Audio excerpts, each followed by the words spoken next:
Good morning. Well, just for a change, I'm broadcasting in front of a much bigger church, yet no early morning walk because I had to come into town to meet a girlfriend for coffee. And just before I do that, I thought I'd stop outside the Abbey and tell you a little bit about it. This is the third Christian church to stand on this spot. There was a Saxon abbey, then there was a Norman cathedral, and then they started building this one at the end of the 15th century. The west front is the face of the church that tells the story of its origins. Above the great west door, the one in the middle, is a statue of Henry VII. He'd just come to the throne with blood on his hands, having dispatched Edward III on the battlefield, the first Tudor monarch establishing a dynasty. And one small job he did was let a chap called Oliver King out of prison. He called him into his presence and said, "Oliver, I've got a job for you. I'm going to appoint you Bishop of Bath. That's your title, but most of the time you're going to be spent as my secretary." Well, Oliver came to Bath, and then, this is where myth and legend takes over, famously had a dream. In his dream, he saw a vision. He saw a ladder ascending from earth to heaven, above which Christ was sitting in majesty. Not very original, because Jacob had a similar dream, didn't he, in the Old Testament? But anyway, this dream came with a voice which said, "Let an Oliver establish the crown and a king restore the church." And he took that to mean that he, Oliver King, should restore the church in Bath. The Norman cathedral was pretty well ruinous, in honour of the king who just let him out of prison. So he started building Bath Abbey at a time when most simple folk, ordinary folk, couldn't read or write. So it was very important to let stone tell stories.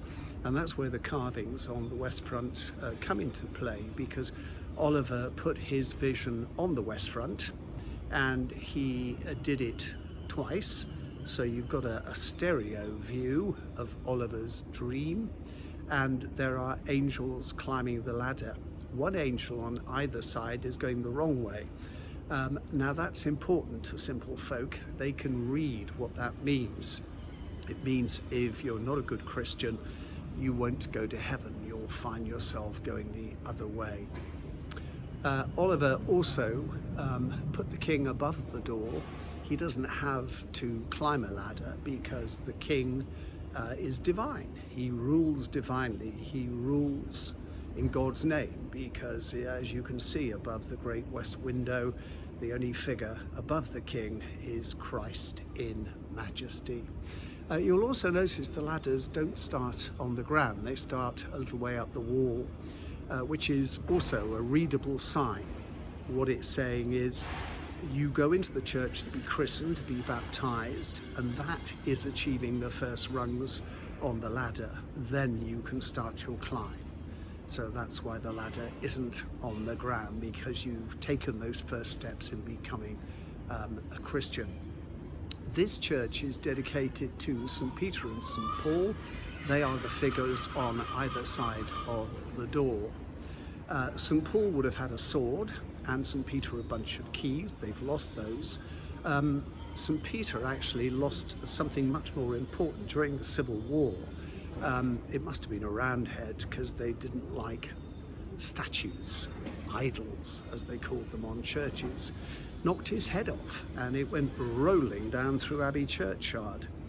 Very difficult at the time of the Civil War to decide who's going to repair it and who's going to pay for it. So in that instance, somebody looked at the stump and thought, you know, when he was carved, they gave him enough of a beard. I reckon there's room to carve a new face in what's left of the beard and still make it look like St. Peter, which is exactly what they've done. Join me again for more stories from Bath and its history soon. It's much noisier here, gulls. And there was a guy with one of those cleaning machines earlier, but he's just having a little break. Oh God, there goes the scaffolding. I'll see you soon.